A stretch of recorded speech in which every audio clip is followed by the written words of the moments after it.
Semua kewingitan keris dapur Kebo Pulanggeni.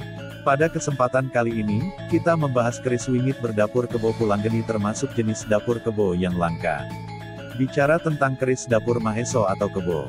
Inilah jenis keris yang termasuk populer bahkan banyak dicari di tahun kerbau logam ini.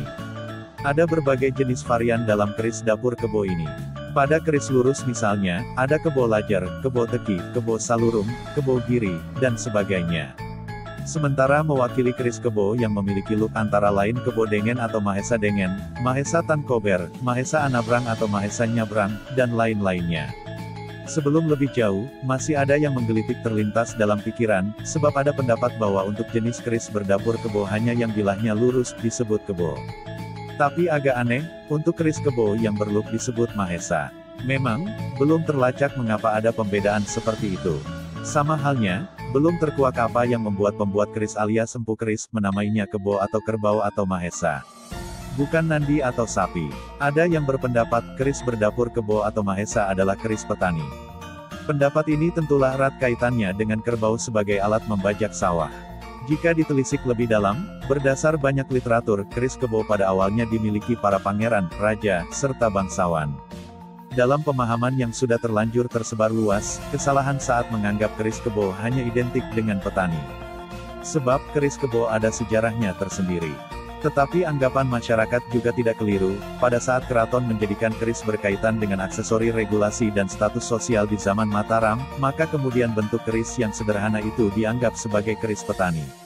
Makin seru nih bosku, yang belum subscribe, silahkan bosku klik subscribe, agar channel Oma Keris Salatiga, makin berkembang bosku. Matur thanks you, atas subscribe dan like-nya buat bosku. Semoga makin syahdu dan lancar rejeki selalu. Kita kembali ungkap terkait keris berdapur kebo ini. Keris ini disebut keris kebo Pulanggeni sebab memiliki ciri khas kebo lajar dengan gandik polos memanjang dan ada tingil yang merupakan khas dari Pulanggeni. Namun ada di antaranya menyebut ini keris dapur kebo Iwa dari Bali. Ada juga yang bilang keris HB kebo lajar. Semua itu, tentu untuk nanggu berbeda pendapat itu syah saja. Jenis kebo lajar yang memiliki tingil tentu secara bodon lebih mudah menyebut keris kebo Pulanggeni. Jika bicara soal esoteri, menurut pemiliknya keris ini sebagai benteng pertahanan secara gaib dan nyata, serta penaklukan. Sengaja diuji bilahnya untuk ditancapkan koin, sebab keris ini jika disentil juga berbunyi ting-tuing, yang menunjukkan kadar baja bilahnya tinggi. Tentu bicara keris punya karakter, juga penilaian tersendiri dan punya pecintanya sendiri serta ada jalan jodohnya bagi penggemarnya.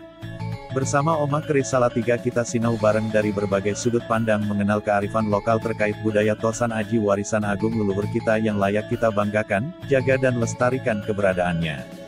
Salam budaya Tosan Aji dari Oma Keris Salatiga. Rahayu.